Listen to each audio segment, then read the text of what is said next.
Hey, and welcome to the Nobody's Famous podcast. You think that something is difficult, it's because you haven't done it. I'm always grateful and thankful for what I'm going through. Stick around and join us on our journey to explore the wonderful stories of people you've never heard of. And we're back on the Nobody's Famous podcast. We are back with a special guest today. But before we get into that, this is a quick intro about the series. We are doing a quarantine sessions for you guys, and we're bringing back people from across the world to talk about their experiences during this time.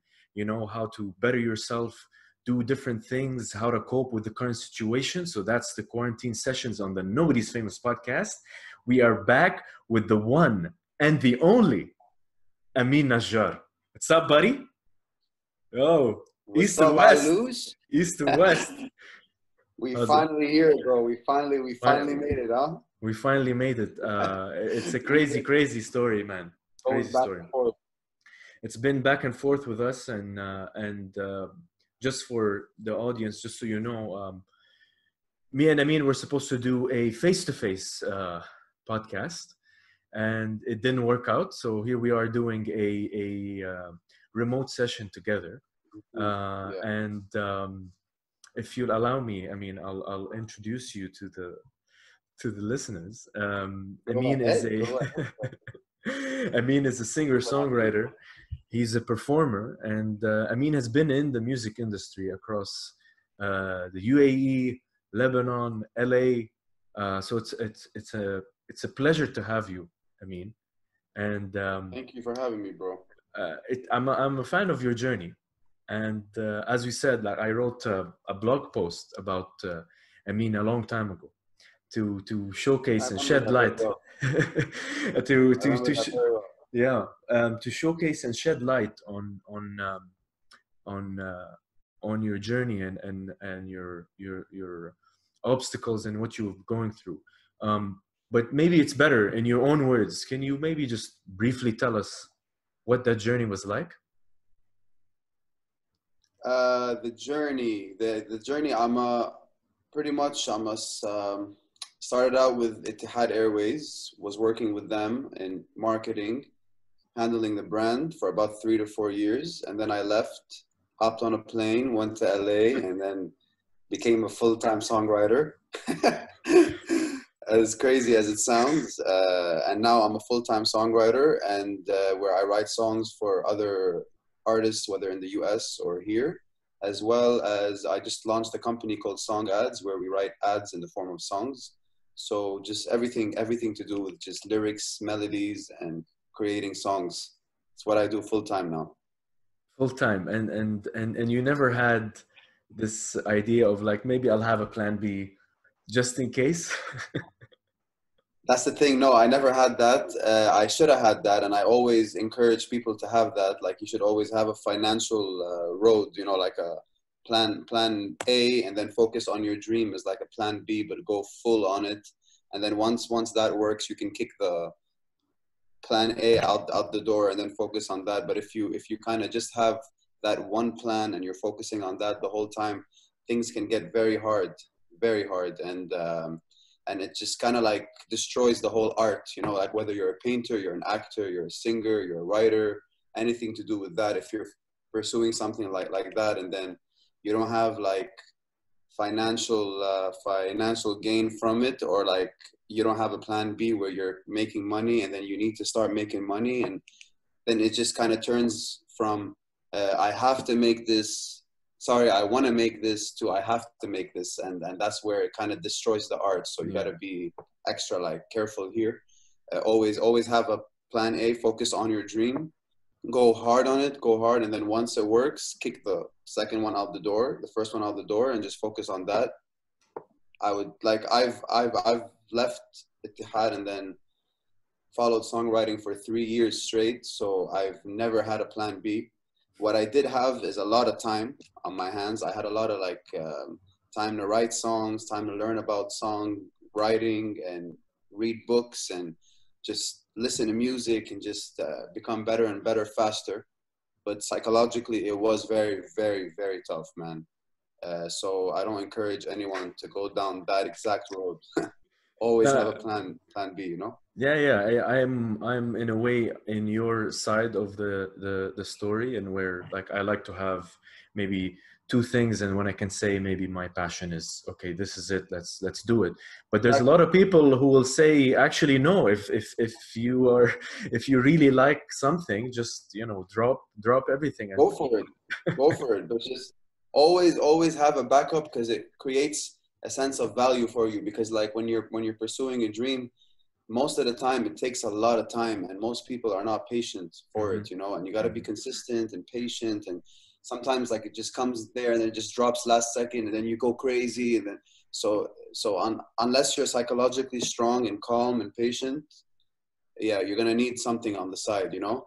And just like you know, you just have that amazing show going on, and you have another thing going on, and maybe more that I don't even know about, you know. But you know, it's just not like the only thing. Yeah. But then once it kicks off proper, I'm sure that's where your heart is, you know. Yeah, no, that's great advice. I mean, I know. I know. Another question for you. So people, they say about you, and you say also as a way to keep yourself going, is songwriter of the year. Can you elaborate a bit on that? Yeah. Well, I'm not really songwriter of the year, but what I do is I like to, like from 2019, I put a Grammy award on my wall, designed by my good friend Karim Tamerji, which is a platinum Grammy record of the year. I think it was songwriter of the year 2020. Have it on top of my wall, change my bio into that, and then every year, if I don't get it, I put it the next year. Because I'm all about, if you see it in your mind, you can grab it in your hand, you know? So it's all about like seeing it there and just working towards it, and then putting these crazy ass goals that are so crazy that if you reach half of it, like if you reached halfway, you reached far enough, you know? So I'd always put such a goal there, and then one day it'll happen. I think that's a good way of looking at it. I think a lot of people, not just necessarily musicians nowadays, say they have to achieve the best thing right now. They don't see maybe I can just do a little bit better daily, and it doesn't have to be songwriter of the year. But if I did 10 songs more than I did the year before, and then that's good enough. You are an unknown person, let's say, like a not so famous person in a world of famous people. Like you're known, but in a world of famous people, compared to them, it's a bit different. What do you think about that? What do you think about that? Personally, I love it, man. That's the reason why I pursued that, because I've performed like before, and was my own brand, you can say, and I performed on stages, opened up, you know, good shows for well-established people and stuff. But I always felt I was more starstruck when I met the songwriter, way more than when I met the actual singer. So when you'd see a song for Rihanna, Ariana Grande, Justin Bieber, I'd always say, who are the team that's behind that, you know? And then I'd always, like, for example, shows like Friends. When you watch shows like Friends, I'd always go in and like Google, you know, who's the team that's sitting there in the room just writing everything down. Like that's what interested me the most, you know, who are the ones creating, you know? So I always wanted to be that, and I never liked the whole media and then everything that like came with it, and the stage, and then the getting ready. Performing was beautiful. It was a beautiful thing, and I would still love to do it. And it's always going to be here, but I always liked the songwriting, and I felt I could always do more than just write. You know, I could like do the melodies, do the lyrics, write the whole song. I know so much about the art of songwriting, and just what makes a song hit and what doesn't. You know, why songs have been #1 8 weeks in a row, and why songs don't. You know, it's like a science to it too. You know, it's like a science to it as well as just a passion. But when you mix them both, that's where it gets interesting, you know? I actually didn't realize that there's a science to hit making, or like to write hit making music. Like there is.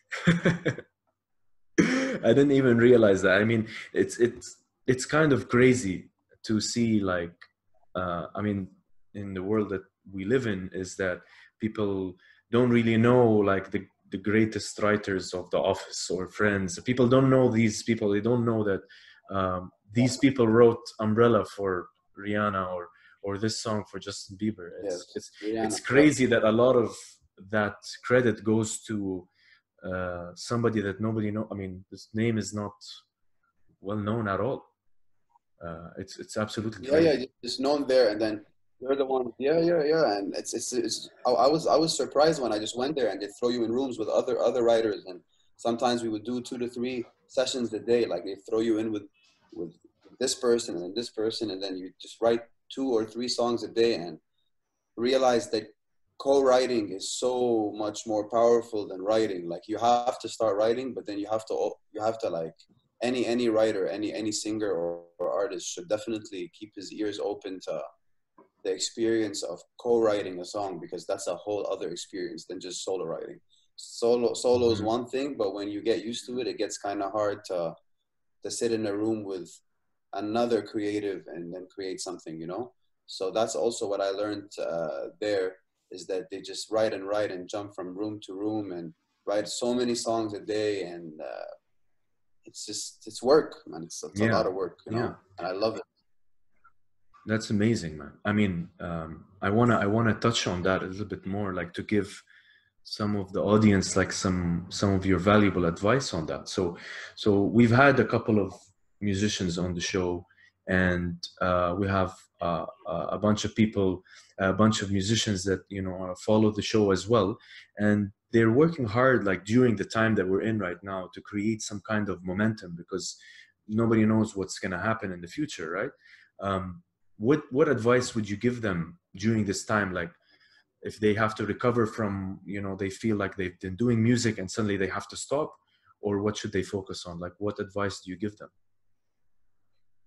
I personally say, because there's so much time now, I think you can definitely sharpen your tools, man. Like you can sharpen your skills. Whatever is missing, that you feel is missing, focus on that and learn it, because there's so much time on your hands to actually learn that and just work, man. Like if you wanna record something, and if you can't get to a studio, buy a microphone, a sound card, and a program. And if you don't know how to record at home, learn. Like you can learn everything nowadays, and it's super easy. Like uh, I don't have a studio here, and I've been stuck here for the past 2 or 3 months. I haven't been back home, and home is where like recording is, and the studios and engineers are there, and the whole team, but just being here, I'm not really able to move around. So I completely relate to that question. But I use my mom's phone actually. I use my mom's phone, and I just record from there and just send the vocals a cappella to the engineer, and he just processes them, sends it back to me, and I start dropping stuff and creating stuff. I bought a small piano here to like keep me going, to like create the basic structure. I don't produce music, by the way. I wanna just say, like, I don't produce music. I'm not a music producer, so I wouldn't take that away from the actual producers. But what I do is I write the songs, I do the melody, the lyrics. I write the whole song over like piano, basic piano, chords, a little bit of that. And if it sounds beautiful over that, then I'm sure it'll sound even better when a producer comes and drops Yeah, music to it, or yeah, drops an actual beat to it. So I always like to write over minimal instrumentation, like a loop, whether it's a guitar loop or a piano loop, or so I like to do that and then send it over to hmm, any producer that I know, and people can do that too. Like you can just reach out to anyone that you know or need, and if you need someone to mix it, you can find yeah. people to Find mix it. someone. Yeah, Yeah, yeah. So it's a lot of time for that. yeah. Um, and a bit of about your valuable experience, like you. I'm sure the listeners want to know, like, maybe who you've been around, or who are these people that have inspired you. I mean, you were around some big hitters, like some legendary songwriters, man. Like Big hitters. big hitters, you know, Big Girls Don't Cry, the writer, Genie in a Bottle, and Am I Wrong? I mean, Yeah. what does it feel like? Like some musicians now might be listening and say, you know, I want to do a song like them, or I want to write a song like that. Like, what did you learn from being around those people? That you gotta try to write a song a day.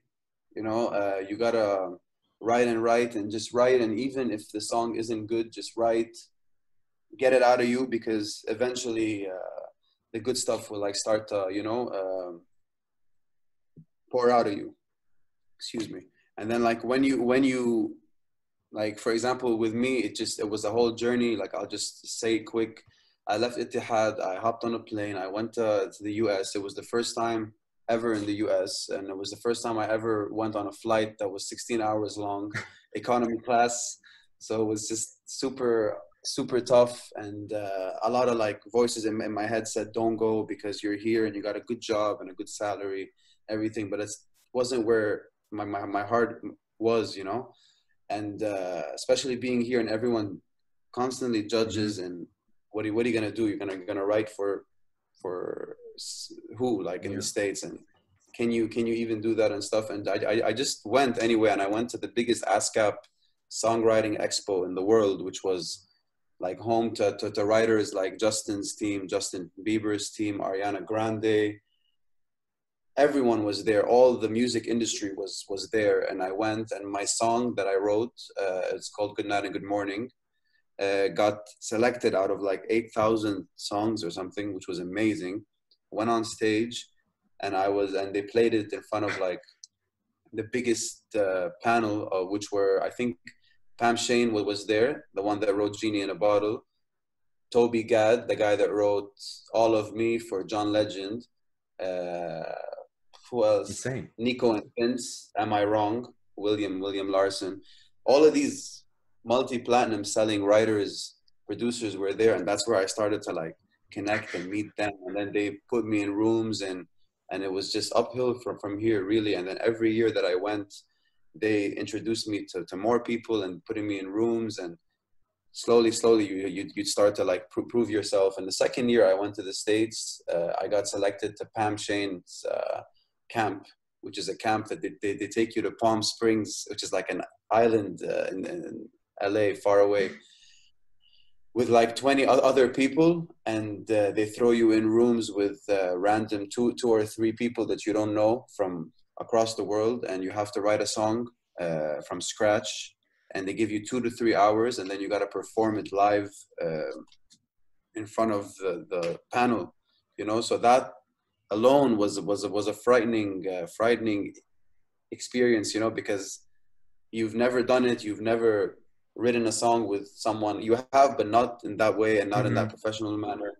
You learn so much on how to behave in the room, drop the ego, just stuff to do, like, because creativity comes when you're able to just forget about the judgment and forget about, because we just grow up in a world where everyone's constantly judging, and what is this person going to think? What is this person going to think? And that just destroys creativity so much, that if you can just filter that out and just throw out a horrible idea, there's no such thing as a horrible idea or a bad or a good idea, but if in your mind, if it's a horrible idea, throw it out, because in a co-writing session, or if you're writing for a movie, you throw it out, somebody might hear that and then think of a genius idea, and they wouldn't have thought about it if you didn't say it, and vice versa. So people should just share, you know. Yeah, they should. Yeah, writing with them, just summarize for you, like, it's just crazy, because they're who they are, who they are for like a reason, you know. Top class writers, super creative and friendly people and welcoming people, and they're just amazing, man. And it's interesting because you've been in this like face to face with a lot of these different type of songwriters. I mean, Um, what's their work ethic like? I mean, you've been around a few famous people as well, like Sam Martin, Lost Frequencies, Vincent Yeah. Berry. Like, you've been around these people. Like, what's their work ethic like? What's the type of advice you'd give um, to someone that's like up and coming right now and says, "Oh, I don't know what to Yeah. do if I meet someone like that famous." Yeah. Yeah. They're just human beings, man. And like, I don't want to say they work hard, because that's like a given. You have to work hard to like you cannot reach there if you don't work hard. But it's just being patient, man. Patience, I think, and just consistent. Like consistent, and just do it without expecting. Just do it. Mm. Especially the songwriting field, like that takes a lot of time. Oh my God, to land something takes a lot of time. Whether you're writing for a movie or for like a TV show or for an artist, to land a proper hit takes a lot of time. And It's speaking about what people think, we did a post and we got some people to ask a few questions, and I want to share some of those questions with you, if you don't mind. I'm going to start with a few here. So the first person is at Jacksonville, and he asks, when getting feedback, how much input is too much? I like that. How much input is too much? It's never too much. I think feedback's always great, because at the end of the day, they're your listener. They're the ones that are listening to your music, and they're the audience. So whatever they say it for like a reason. So Mm-hmm. it's never too much. No, it's like, yeah. I always like to like go back to that thing, but it's like a fisherman and another fisherman are fishing by a lake. All right, are fishing by a lake, and then one of them is just catching all of these fish, and the second one is catching no fish whatsoever. And he turns to him, he's like, "How are you catching all of these fish, and we're in the same lake? What are you doing different?" He's like, "My friend, you got to think like the fish and not like the fisherman." And that's when I fucking heard that. That's when everything kind of changed, because in everything that we do, we need to think like the fish, because at the end of the day, those are your listeners. Those are the ones that are consuming whatever it is that you're putting out. So feedback from them is always precious feedback. Yeah, very well said. I mean, especially the fisherman example. I had to say it. Yeah, it was good. Very good analogy. At Samir Al Jabari, he was a guest also on our show, episode 20, and he asks, what if you would compose a track from this experience, like the current experience that we're in? Like, what would it sound like? What are the main elements that would be used in a track as inspiration for, the situation that we're in right now? Personally, I'd go for hopeful. I wouldn't talk about how bad it is, or I wouldn't talk about what I learned or anything like that. Like I would kind of just, I don't know what I would say really, but I would probably make it hopeful. I would definitely like to talk about the heroes, which are the doctors and the nurses, medical staff that, in my opinion, should be walking the red carpet. You know, make a song called Hero, maybe. Like I actually did, like it was 35 seconds and stuff. But if I were to do a song, I would like to do a song like that, to spread awareness on them, to make sure everyone does actually stay home while they're at work for us. Yeah. I'd say something like positive or something hopeful. Okay. Yeah, it would definitely took all these people for granted. I mean, during this time, and Sure. if any way that we could show them how much we care, that and what better way also sometimes through a song, Through a song, exactly. Another question from fellow rappers and musicians as well. They're here also in Abu Dhabi. It's a group. They rap, and they also have a dance routine that they do. Break dancers as well, Amazing bunch of Nice. guys. At What are they called? NM1 at NM1 official, NM1, no more one is what they're called, No and more one. no more Shout out one, to No More One. no more one. And they say if you could create a new genre, what will it be? Like there's melodic rap and like sometimes people mix rock with other genres. Like, Yeah, what would you yeah. use to mix to mix or make a new genre?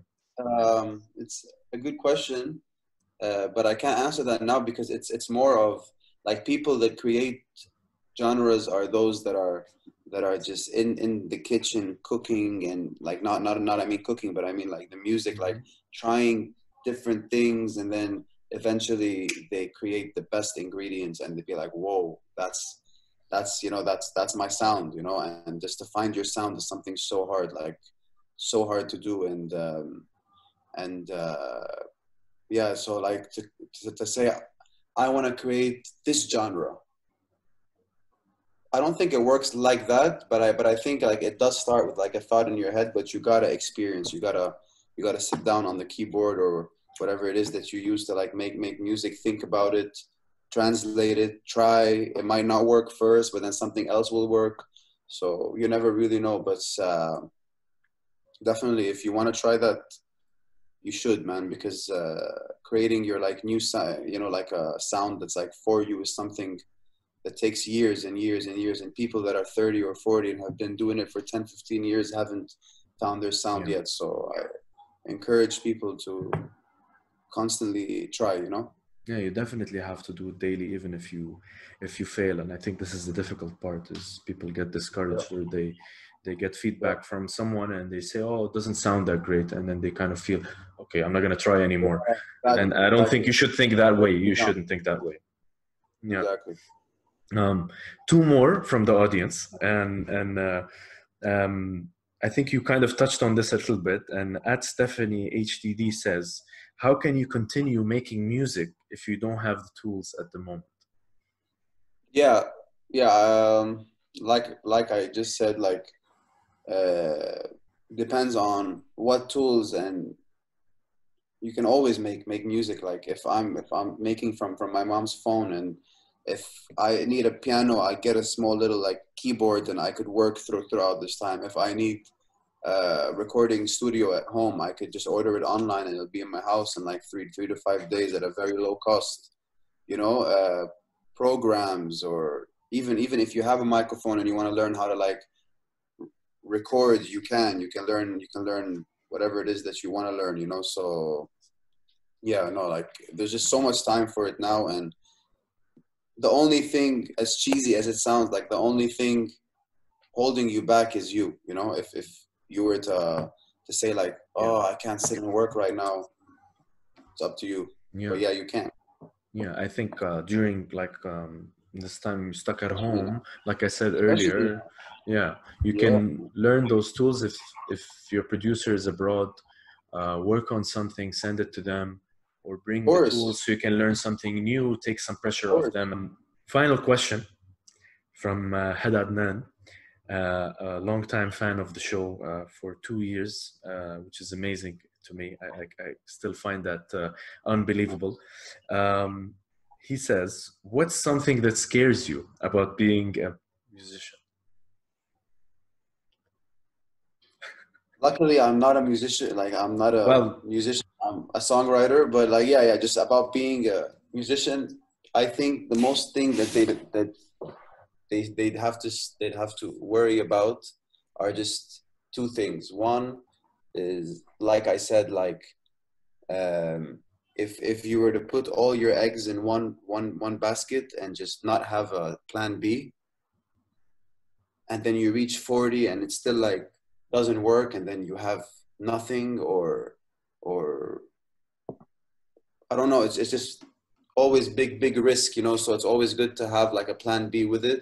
That's just one. Like if you were to put it all in and then just work and then something happens, and you know, it's that's just always scary for like anyone in the arts field, I guess. Yeah. And mainly I think like the world's changing with like concerts and stuff now. Like I don't feel concerts will ever be the same again, not until the next year or 2 years or maybe even more. where like people would just, you have 20,000 people in like a closed in place, or I don't see that happening. So the future of a musician or a singer might change, and people are already performing on like Instagram live, and yeah, things are changing. It is scary, but it's just about how you like adapt to it quick, Yeah. and then you like probably come Well, out. I think if I were to kind of respond to your answer, the first part of it is, I think what we don't have, like an infinite resource, is time. Now you have time, so even in normal circumstances, working every day to, especially like you said in the arts field, like working every day to try and get to that place that you need to be, you have to work daily, because like as you said, you might reach a certain age, and then you'll say to yourself, I can't do this anymore. And that's not to say, I've said it on previously, that's not to say that people have become successful at 40, 50 years old, but No. yeah, but I think, like you said, every day you need to work on your passion to make it, and you'll find out during that time, whether you should continue or not, and the sooner the better. You will know where your path is, and it's better to kind of know, Exactly. know that Exactly. process. Most of the time, you don't even know. Like you could be just one place and then just end up somewhere else. So just do it and just enjoy it, and just enjoy it. Like love the process, basically. Love the whole process. Don't just do it like I gotta make it, because making it is different to every person. Like some people would tell you, I'd make it if I get my first tour and 20,000 people. Another person would say, I'd make it if I get to perform in Skybar. That I made it. Like it's just different. But just enjoy it, enjoy the process, work hard, and just have fun too, man. You gotta have a lot of fun to be able to make good music. Just have like a good time and balance. Life's all about balance at the end of the day, right? Very true, man. I think also the obsession a lot on something is also not very healthy, and that's great advice. I mean, we have reached the end of the show, and yeah, yeah. And with that, there is one more question to ask you, and that question is an OG question, as Hadadnan put it in our live session the other day, an OG question. And the question is really, what does Nobody's Famous mean to you? We've talked about I love the name, bro. I actually love the name.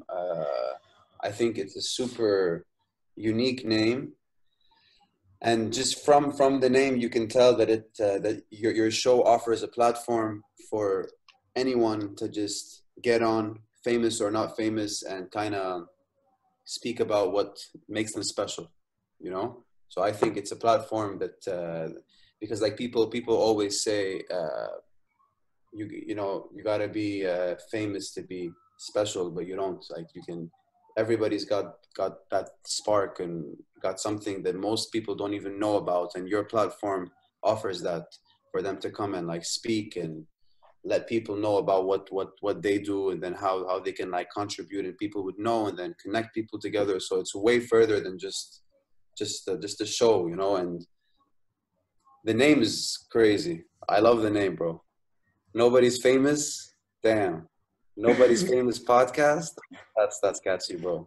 And it all starts with the name, you got like a catchy name with like a catchy I forgot the word, but yeah, no, like the whole name is just great, and the concept behind the show. Shouts out to you, man, and the whole team, really, because like I remember when you first launched, and then now to see where you are now, and how many podcasts you've done, and how natural you are on the microphone.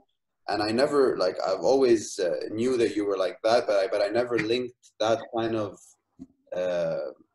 I don't want to say job, but like thing, to be behind the microphone and interviewing people with you. So I guess that's just something. I'm not sure if it was something you wanted to do as a kid, or just grew up and just learned like, yo, I actually love this, and then started, you know, and then expanded, and now to see where you're at, and bravo, brother. Thank you, buddy. Bravo.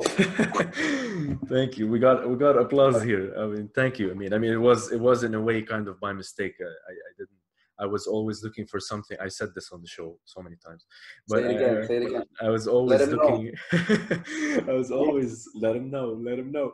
I always was looking for something outside of me, and I didn't realize that talent or you know, I had a voice that I could use to speak, and what I was looking for was actually, it was within me. So that's kind of my parting advice also for you know, people who may be listening, is sometimes you might be looking for something that is, you know, it's in that job, or it's in that startup, or it's in that business, or it's in that friend. I need to be with that friend to feel successful, or I need to be around those people. Like, also always try to look within yourself. You might see that the talent is within you, and you have the skill set to be better than all these things that you're looking at. Wise words, bro. Wow, 100%. 100%. And so with that, I'd like to conclude this amazing show. And Amine, thank you so much for being on the Man, thank you for having me on the show. Honestly, it's an absolute pleasure. I want to sign us off now, if you let me. And it's been an amazing journey. So this has been the Nobody's Famous podcast. We are signing off. You can find us on Anghami, SoundCloud, Stitcher, Apple Podcasts. I used to say, you know, don't watch us while driving on YouTube, but you're at home now, so you can watch us on YouTube. Make sure you like, share, and subscribe. And this has been the Nobody's Famous podcast, and we'll be with you all the way.